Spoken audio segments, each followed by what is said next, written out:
Assalamualaikum students, this is Sarsad your mathematics teacher. Students class 9th की mathematics में first chapter हमारा continue था और फर्स्ट चैप्टर में एक्सरसाइज नंबर 1.1 चल रही थी। एक्सरसाइज 1.1 का लास्ट वीडियो में लास्ट लेक्चर में क्वेश्चन नंबर 1 कंप्लीट हुआ था और अब हम इस लेक्चर में बाकायदा आगाज़ कर रहे हैं क्वेश्चन नंबर 2 से। क्वेश्चन नंबर 2 का पहले मैं आपको काम बता दूं कि क्वेश्चन नंबर 2 में करना क्या है। क्वेश्चन नंबर 2 का पहला काम क्या है, convert the following into decimal fractions. पहला काम, ये फ्रैक्शंस हैं, इन्हें डेसिमल फ्रैक्शन बनाओ। डेसिमल फ्रैक्शन का मतलब क्या होता है भाई, इन्हें डिवाइड करेंगे आप तो आंसर में डेसिमल पॉइंट निकलेगा और आगे कुछ डेसिमल नंबर्स निकलेंगे, उसे कहते हैं डेसिमल फ्रैक्शंस। जैसे मैं आपकी एग्जांपल को क्लियर करने के लिए, इस कॉन्सेप्ट को क्लियर करने के लिए ये लिख देता हूँ 3.214। ये कैसा नंबर है, इसमें डेसिमल फ्रैक्शन है। ये जो 214 है हमारा, ये डेसिमल पार्ट है, ठीक है। इस तरह इसको कन्वर्ट करना है, तो पहला काम तो ये हो गया। आगे देखिए क्या पूछा जा रहा है, ऑल्सो इंडिकेट, साथ साथ ये भी बताओ कि वो जो आंसर निकला है वो टर्मिनेटिंग डेसिमल फ्रैक्शन है या नॉन टर्मिनेटिंग डेसिमल फ्रैक्शन है। रिकॉल कर लेते हैं, अगर डेसिमल फ्रैक्शन खत्म हो गया तो टर्मिनेट होगा, अगर डेसिमल फ्रैक्शन खत्म नहीं हुआ तो नॉन टर्मिनेटिंग होगा। तो स्टूडेंट्स बात करते हैं पहले क्वेश्चन पर। तो पहला क्वेश्चन है हमारा 5/8। इसको सॉल्व करने के लिए कुछ चीज़ें, पहले आपने 5 को यहाँ लिख दिया, 8 को यहाँ लिख दिया और अब हम इसे डिवाइड करेंगे।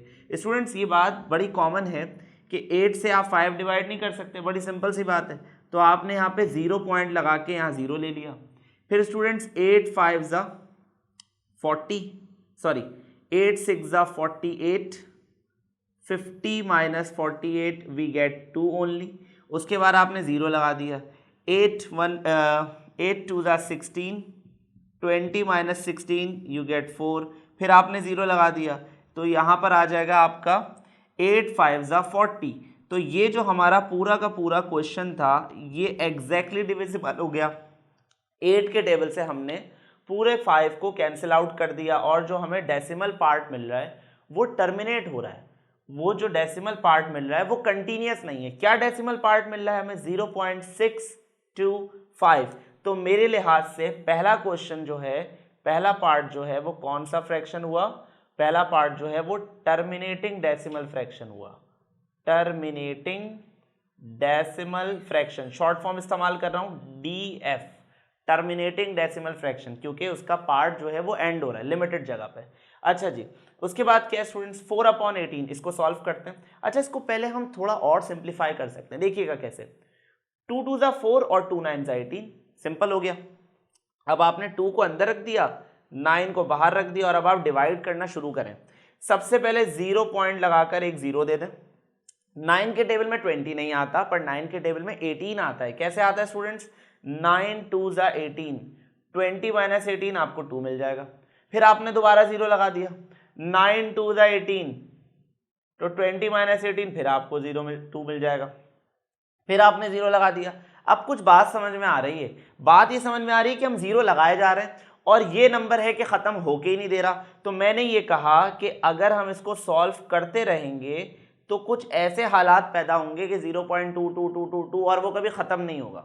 जब वो कभी ख़त्म नहीं हो सकता तो इसके लिए नाम क्या दिया जाएगा स्टूडेंट्स, इसको नाम दिया जाएगा non terminating DF, non terminating decimal fraction, ठीक है। थर्ड पार्ट पे आते हैं। थर्ड पार्ट कहता है 1/15। तो 1/15 के लिए 1 अंदर रख दिया, 15 बाहर रख दिया और अब डिवीजन शुरू करते हैं। 0 पॉइंट लगाया तो स्टूडेंट्स 1 0 मिला। गौर से सुनिएगा, बड़ा इंपॉर्टेंट बात बता रहा हूँ। 15 के टेबल में 10 भी नहीं आता, अब एक और 0 लगाना पड़ेगा तो यहाँ पे क्या आ गया, 100 आ गया। अब 15 के टेबल में आपको क्या इसको सॉल्व करना है, 100 के लिए सॉल्व करना है। तो आप 15 को मल्टीप्लाई करेंगे किसी ऐसे नंबर से जिससे 100 आ जाए या 100 के नियरेस्ट कुछ आ जाए। जैसे कि अगर हम चेक करें कि 15 7 ज़ा तो 7 5 ज़ा 35, 7 1 ज़ा 7, 8 9 10, 7 से मल्टीप्लाई करने पर आप 100 से बाहर जा रहे हैं तो आप क्या चूज़ करेंगे, 6 चूज़ करेंगे। तो 15 को जब आप 6 से मल्टीप्लाई करते हो तो आपके पास आंसर आता है 90। यहाँ पर आ गया 90। 100 में से 90 माइनस करने पर क्या मिलता है, 10 मिलता है। ये तो वही सिचुएशन हो गई।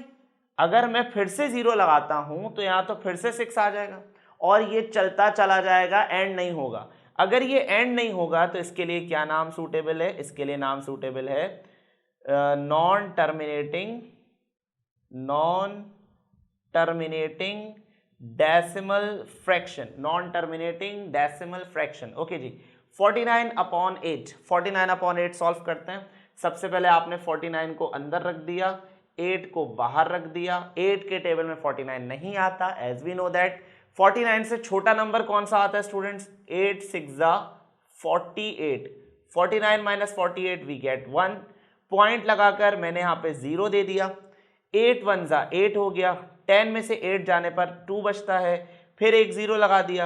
8 2 16 हो गया, 20 में से 16 जाने पर 4 बचता है, फिर एक 0 लगा दिया, और 8 5 40। और यहाँ ये डिवीजन एंड हो गई, ये तो चलती नहीं जा रही, ये तो यहाँ जाके एंड हो गई। अगर ये एंड हो गई तो इस फ्रैक्शन का नाम क्या होगा? इस फ्रैक्शन का नाम होगा terminating decimal fraction. Short form लिख रहा हूं क्योंकि मेरे पास थोड़ी सी स्पेस कम हो गई है। T for terminating, D for decimal, F for fraction. पहले हम उसको सॉल्व कर रहे हैं, फिर फैसला कर रहे हैं कि टर्मिनेटिंग होना चाहिए या नॉन टर्मिनेटिंग होना चाहिए।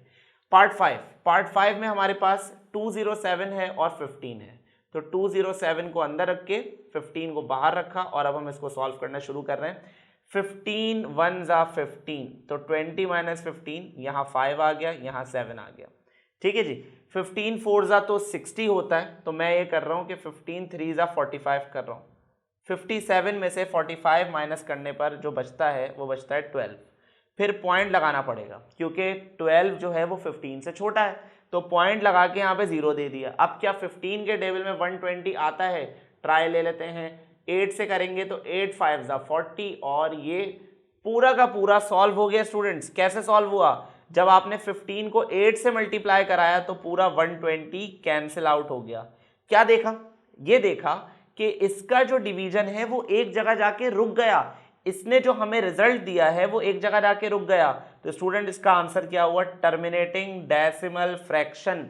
ओके जी। लास्ट 50/76, 50/76, तो 50 जो है वो इस ब्रैकेट के अंदर और 76 जो है वो ब्रैकेट के बाहर। As we know that 50 is less than 76, इसलिए 0 पॉइंट लगाकर आपको एक 0 प्रोवाइड करना पड़ेगा। अब आप 76 का टेबल पढ़ेंगे पूरा, और उसके बाद चेक करेंगे कि ये नंबर टर्मिनेटिंग डेसिमल फ्रैक्शन है या नॉन टर्मिनेटिंग है। अगर डिवीजन कहीं जाकर रुक जाएगा तो टर्मिनेटिंग, और अगर डिवीजन नहीं रुका, रिमाइंडर पे रिमाइंडर आते जाएंगे, तो इसका मतलब है वो नॉन टर्मिनेटिंग डेसिमल फ्रैक्शन है। आई होप कि आपको क्वेश्चन नंबर 2 पूरा क्लियर हो गया होगा। इंशाल्लाह नेक्स्ट लेक्चर में हम क्वेश्चन नंबर 3 से स्टार्ट करेंगे। तो अपना ख्याल रखिएगा स्टूडेंट्स। अल्लाह हाफिज़।